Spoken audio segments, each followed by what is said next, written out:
Welcome to my class. नमस्ते student. बच्चों, आज हम कक्षा 9वीं की पाठ्य पुस्तक कृतिका भाग 1 का अध्ययन करने जा रहे हैं, जिसमें हम चैप्टर नंबर 14 पढ़ रहे हैं और इस चैप्टर का शीर्षक है माटी वाली। माटी वाली इस पाठ का यह सेशन नंबर 2 है। इस पाठ के माध्यम से लेखक ने विस्थापन की समस्या को हमारे सामने रखी है। अब वो किस प्रकार से इस समस्या को रखी है, यह हम पाठ के माध्यम से पढ़ते हैं। पाठ के पहले परिच्छेदों में हमने देखा था कि माटी वाली के बारे में जानकारी हासिल की कि किस प्रकार से उसका उस शहर में नितांत आवश्यकता थी, क्योंकि वह केवल मात्र एक ऐसी महिला थी कि जो माटिया खान से माटी लाकर बेचती थी और शहरों के लोगों को भी वह जानती थी और शहर के हर घर के प्रत्येक व्यक्ति से उसका परिचय था। आगे के परिच्छेद में लेखक क्या बताते हैं उसको पढ़ते हैं। शहरवासी सिर्फ माटी वाली को नहीं, उसके कंटर को भी अच्छे तरह से पहचानते हैं।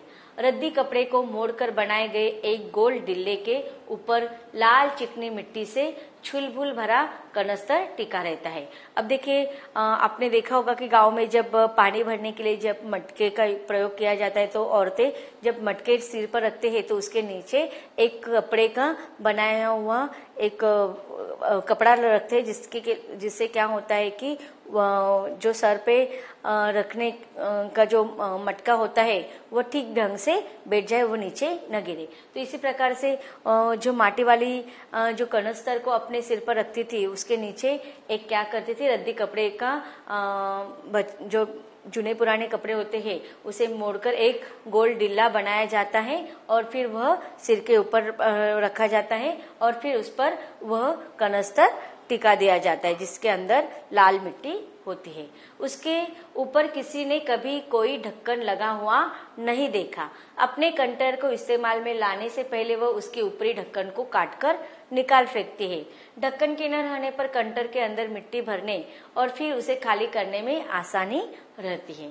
उसके कंटर को जमीन पर रखते रखते सामने के घर से 9-10 साल के एक छोटी लड़की कामिनी दौड़ती हुई वहां पहुंची और उसके सामने खड़ी हो गई। मेरी माँ ने कहा है जरा हमारे यहाँ भी आ जाना, अभी आती हो। घर के मालकिन ने माटी वाली को अपने कंटर की माटी कच्चे आंगन के एक कोने पर उड़ेल देने को कह दिया। तू बहुत भाग्यवान है, चाय के टाइम पर आई है हमारे घर। भाग्यवान आए खाते वक्त। अब देखें, यहाँ पर लेखक जब वर्णन कर रहे हैं उसके रोज के दिनचर्या का वर्णन कर रहे हैं, फिर उसके कनस्तर का भी वर्णन किया कि किस प्रकार से बिना ढक्कन का कनस्तर का प्रयोग करती है और इसको प्रयोग करने में आसानी भी हो जाती है। फिर वह क्या करती है, जिस घर में जो औरत उसको बुलाती है उस औरत के बताए गए स्थान पर वह अपने कनस्तर को खाली कर देती है। अब छोटी बच्ची उसको बुलाने के लिए आई है, वो वहां पर जाती है तो घर की मालकिन उसे अपने उस कच्चे आंगन उसके कंटर की माटी के कच्चे आंगन के एक कोने पर उड़ेलने के लिए कहती है और उसी वह समय वह क्या कहती है कि तू बहुत भाग्यवान है कि चाय के समय पर तू आई है। और अब देखिए, गाँव अगर हम देखते हैं आज के शहरों की अपेक्षा जो गांव की महिलाएं होती है वह हमेशा मेहमानों का आदर सत्कार करती है। अगर खाने के समय कोई व्यक्ति उनके घर पर आती है तो वह खाने के लिए आग्रह भी करती है, तो यह उनके संस्कार होते हैं। अब यहाँ पर चाय के समय पर माटी वाली आती है तो वह उसे चाय के लिए आग्रह करती है। वह अपनी रसोई में गई और 2 रोटियां लेती आई। रोटियां उसे सौंपकर वह फिर अपनी रसोई में घुस गई। माटी वाले के पास अपने अच्छे या बुरे भाग्य के बारे में ज्यादा सोचने का वक्त नहीं था। अब देखिए, यहाँ पर लेखक ने ऐसा क्यों लिखा है कि माटी वाले के पास अपने अच्छे या बुरे भाग्य के बारे में सोचने का वक्त नहीं था। कि देखो, इसके पहले पंक्तियों में हमने पढ़ा था कि घर की मालकिन उसे कहती कि तुम बहुत भाग्यवान हो कि चाय के समय पर आई है, भाग्यवान आया हमारे घर पे। अब देखिए, वह अपने भाग्य के बारे में क्यों नहीं सोचती, कभी उसने अपने भाग्य को भी नहीं कोसा, क्योंकि उसकी दिनचर्या ही इतनी व्यस्त रहती कि सुबह जल्दी उठो, माटा खाने पर जाओ, उस माटा खाने से अपने कनस्तर में मिट्टी भरो, फिर शहर के हर घर में जाकर उसको बेचो, फिर माटा खान जाओ। तो इस प्रकार उसे हर रोज का इतना समय अपना काम में इतनी व्यस्त रहती है और घर पर भी तो उसको जल्दी जाना होता है, क्योंकि घर पर उसका बूढ़ा पति है जो बीमार है और अब घर में उसके 2 व्यक्ति के सिवाय कोई नहीं, उसका बूढ़ा पति और स्वयं वह, और अपने बूढ़े पति के लिए उसको खाना भी पकाना होता है। तो इस प्रकार उसका पूरा दिन इतना व्यस्त रहता है कामों में, तो उसे अपने भाग्य के बारे में सोचने का समय ही नहीं मिलता। इसलिए यहाँ पर लेखक ने लिखा है कि माटी वाले के पास अपने अच्छे या बुरे भाग्य के बारे में ज्यादा सोचने का वक्त ही नहीं है। घर की मालकिन के अंदर जाते ही माटी वाले ने इधर उधर तेज निगाहें दौड़ाई। हाँ, इस वक्त वह अकेली थी, उसे कोई नहीं देख रहा था। उसने फौरन अपने सिर पर धरे डिल्ले के कपड़े के मोड़ों को हड़बड़ी से एक झटके में खोला और उसे सीधा कर दिया। फिर इकहरा खुल जाने के बाद वह एक पुरानी चादर के एक फटे हुए कपड़े के रूप में प्रकट हुआ। अब देखिए वो क्या कर रही थी कि जो कुछ उसके मालकिन ने उसको दिया था वह अपने पति के लिए लेकर जाना चाहते थे। अब वह जब वो उसे चुपके से उस फटे हुए चादर के टुकड़े में रखने की कोशिश कर रही थी, तो वो चाहती थी कि उसे कोई ना देखे। मालकिन के बाहर आंगन में निकलने से पहले उसने चुपके से अपने हाथ में थामी 2 रोटियों में से एक रोटी को मोड़ा और उसे कपड़े पर लपेटकर गांठ बांध दी। साथ ही अपना मुंह यूं ही चलाकर खाने का दिखावा करने लगी। अब देखिए वह जो कुछ उसको मिलता था उसमें से अगर 2 रोटियां मिलती है तो एक रोटी वह खुद खा लेती थी और एक रोटी अपने पति के लिए चुपकर बचाकर लेकर जाती थी। और सामने वह मालकिन को ऐसे दिखाती थी कि जैसे जितनी रोटियां उसको मालकिन ने दी वो स्वयं ने खा ली है। साथ ही अपना मुंह यूं ही चलाकर खाने का दिखावा करने लगी। घर की मालकिन पीतल के एक गिलास में चाय लेकर लौटी। उसने वह गिलास बुढ़िया के पास जमीन पर रख दिया। ले, सदाबासी साग कुछ है नहीं, अभी इसी चाय के साथ निकल जा। अब वो कह रहे कि रोटी के साथ खाने के लिए कोई सब्जी या साग नहीं है, तो तुम रोटी अब चाय के साथ ही खा ले। माटी वाले ने खुले कपड़े के एक छोर से पूरी गोलाई में पकड़कर पीतल का वह गरम गिलास हाथ में उठा लिया। अपने होठों से गिलास के किनारे को छुआने से पहले शुरू में उसने उसके अंदर रखी गरम चाय को ठंडा करने के लिए सूसू करके उस पर लंबी लंबी फूंके मारी। तब रोटी के टुकड़ों को चबाते हुए धीरे धीरे चाय सुड़कने लगी। अब देखिए चाय जब हम पीते हैं तो वो गर्म होती है, तो इसलिए उसे ठंडा करते समय कुछ देखो गांव के लोग होते हैं वो कुछ अलग तरह से आवाज निकलते हैं। लेकिन आज के आधुनिक युग में वो ऐसा चाय पीना पसंद नहीं है, लेकिन वो गांव की औरत है इसलिए यहाँ पर लेखक ने उस तरीके का वर्णन किया है। चाय तो बहुत अच्छा साग हो जाती है ठकुराइन जी। अब देखिए यहाँ पर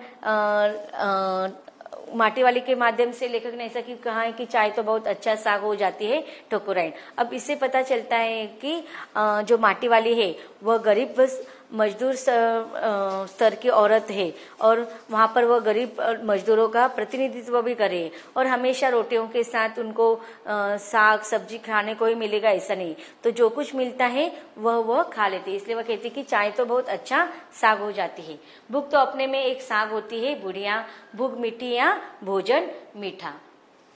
तो अब देखिए यहाँ पर लेखक ने इन पात्रों के माध्यम से एक वाक्य लिखा है कि भूख मीठी है या भोजन मीठा है। बहुत ही महत्वपूर्ण पंक्ति, आप इसको अंडरलाइन कर लीजिए। तो इसका अर्थ क्या है कि वह मालकिन उसे कह रही है कि जब भूख लगती है तो हम साग न मिले तो चाय से भी काम चला लेते हैं, लेकिन भूख मीठी होती है या भोजन मीठी। अब देखिए सबसे महत्वपूर्ण देखा जाए तो भूख महत्वपूर्ण होती है। जब किसी भी व्यक्ति को अगर भूख लगती है तो कोई भी अगर खाना मिलता है तो वो उसको स्वादिष्ट और रुचिकर लगता है। और इसीलिए कहा गया है कि जब हम कहते हैं ना कि जब अगर हमारा पेट भरा होता है तो कितना भी स्वादिष्ट भोजन हमारे सामने रख दो तो वह हमें स्वादिष्ट नहीं लगता है और खाने का मन भी नहीं होता। लेकिन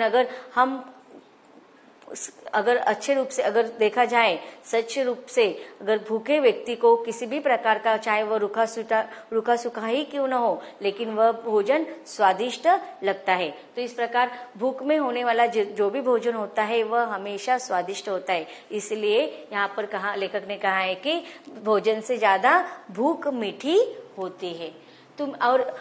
तुमने अभी तक पीतल के गिलास संभाल कर रखे हैं पूरे बाजार में और किसी के घर में अब नहीं मिल सकते हैं गिलास। इनके खरीदार कई बार हमारे घर के चक्कर काटकर लौट गए। पुरखों की गाढ़ी कमाई से हासिल की गई चीजों को हराम के भाव बेचने को मेरा दिल गवाही नहीं देता। हमें क्या मालूम कैसे तंगी के दिनों में अपनी जीभ पर कोई स्वादिष्ट चटपटी चीज रखने के बजाय मन मसोसकर 2-2 पैसे जमा करके। अब देखिए, इन परिच्छेदों से लेखक हमें यह बात बताना चाहते हैं कि पूर्वजों के द्वारा जो चीजें जमाई जाती है, जो वस्तुओं का निर्माण किया जाता है, उसे आज के युग में इतना महत्व नहीं दिया जाता है। अब देखिए, उस समय यहाँ पर लेखक ने जो गिलास के बारे में बताया वो पीतल का गिलास है। तो पीतल की गिलास के बारे में वर्णन करते हुए लेखक बता रहे हैं कि हमें पूर्वजों के जो चीजें मिलते हैं वह धरोहर के रूप में मिलते हैं, तो उसका हमें संभाल कर उसका प्रयोग करना चाहिए। एक स्मृतियों के रूप में हमें उसको हमारे पास रखना चाहिए, क्योंकि पता नहीं अब जिस जमाने में हमारे पूर्वजों ने वह चीजें खरीदी होगी, उस समय भी उनकी वो हैसियत नहीं हो, उनकी हैसियत इतनी नहीं रही होगी। उन्होंने अपने स्वादिष्ट अपने भोजन के या अपने पेट को मारकर उन चीजों की निर्मित की होती है, और आज हम उन चीजों को हासिल करने में उन्होंने अपने सारे जीवन की पूंजी भी लगाई होती है। लेकिन आजकल देखा जाता है कि पूर्वजों की जो चीजें होती है, पीतल के वस्तुएं, अधिकतर लोग पुरानी चीजों को बेच देते हैं और उसके स्थान पर नई चीजों का, आधुनिक के विज्ञान के युग में नई चीजों को यूज एंड थ्रो जैसे चीज या स्टील या कांच के बर्तन जमा कर लेते हैं, जिसकी कीमत बहुत कम होती है, और इस पीतल के जैसे महंगी चीजों को आज वो भंगार वालों को बहुत ही सस्ते दामों में दे देते हैं। तो इस प्रकार यहाँ पर लेखक हमें इस बात की ओर इंगित करते हैं कि हमें पूर्वजों की जो चीजें होती है वो धरोहर के रूप में संभाल कर रखनी चाहिए, उनके स्मृतियों के रूप में उसका हमें आदर करना चाहिए। 2-2 पैसे जमा करते रहने के बाद खरीदी होगी उन्होंने ये तमाम चीजें, जिनकी हमारे लोगों की नजरों में अब कोई कीमत नहीं रह गई है। बाजार में जाकर पीतल का भाव पूछो जरा, दाम सुनकर दिमाग चकराने लगता है, और ये व्यापारी हमारे घरों से हराम के भाव इकट्ठा कर ले जाते हैं। तमाम बर्तन भांडे, कांसे के बर्तन भी गायब हो गए हैं सब घरों से। अर्थात देखो, अगर हम बाजार में नई चीजें खरीदने जाते हैं, कांसे की चीज, पीतल की चीज, तो उनकी बहुत कीमत होती है, लेकिन जो व्यापारी लोग होते हैं, जो भंगार वाले लोग होते हैं, वह बहुत ही कम दामों में वह हमसे खरीद लेते हैं। इतनी लंबी बात नहीं सोचते बाकी लोग। अब जिस घर में जाओ वहां या तो स्टील के भांडे दिखाई देते हैं या फिर कांच या चीनी मिट्टी के। अपनी चीज का मोह बहुत बुरा होता है। मैं तो सोचकर पागल हो जाती हूँ कि अब इस उम्र में इस शहर को छोड़कर हम जाएंगे कहाँ। अब देखिए, यहाँ पर एक एक करके हमें उस माटी वाली की व्यथा हमारे सामने लेखक रख रहे। अब इन परिच्छेदों से हमें क्या पता चलता है कि एक तो उसके वो दिन रात भर कष्ट करते रहते हैं, माटी बेचने का कार्य करती है, तब इतना काम करने के बावजूद भी वह 2 वक्त की रोटी का पैसा का जुगाड़ भी नहीं कर पाती। जो लोगों के पास वो मिट्टी बेचते हैं, वही घर के औरत उसको बासी या बची हुई रोटी खाने के लिए दे देते हैं। इसके अलावा आप देखिए, लेखक और बातें हमारे सामने रख रहे हैं कि अपनी चीज का मोह बहुत बुरा होता है। मैं तो सोचकर पागल हो जाती है कि अब इस छोड़कर हम लोग कहाँ जाएंगे।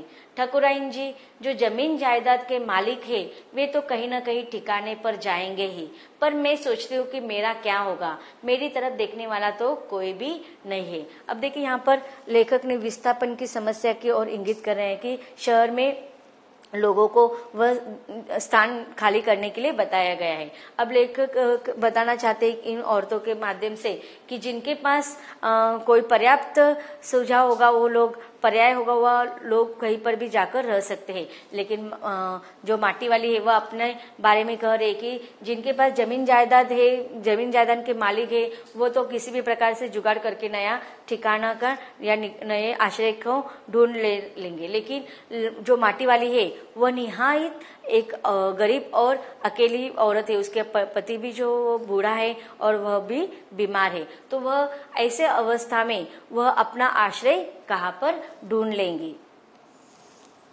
चाय खत्म कर माटी वाली ने एक हाथ से अपना कपड़ा उठाया, दूसरे में खाली कंटर और खोली से बाहर निकलकर सामने के घर में चली गई। उस घर में भी कल हर हालत में मिट्टी ले आना के आदेश के साथ उसे 2 रोटियां मिल गई। उन्हें भी उसने अपने कपड़े के एक दूसरे छोर में बांध लिया। लोग जाने तो जाने कि वह ये रोटियां अपने बूढ़े के लिए ले जा रही है। उसके घर पहुंचते ही अशक्त बूढ़ा कातर नजरों से उसकी ओर देखने लगता है। वह घर में रसोई बनने का इंतजार करने लगता है। तो देखो बच्चों, अब तक हमने ये परिचय जो पढ़े उसे हमें पता चलता है कि इस माटी वाले की माध्यम से, इस पात्र के माध्यम से लेखक ने हमें एक गरीब वर्ग के मजदूर के प्रतीक के रूप में वह हमारे सामने प्रस्तुत होती है। इन परिच्छेदों में आए हुए कुछ कठिन शब्दों का अर्थ देखते हैं। माटा खाना, जहाँ से मिट्टी खोदी जाती है। बिलांगना एक नदी का नाम है। डिल्ला, सिर पर बोझ के नीचे रखने के लिए की गई कपड़े की गद्दी। चुलबुल, पूरी तरह से भरा हुआ। उछेड़ लेना, गिरा देना।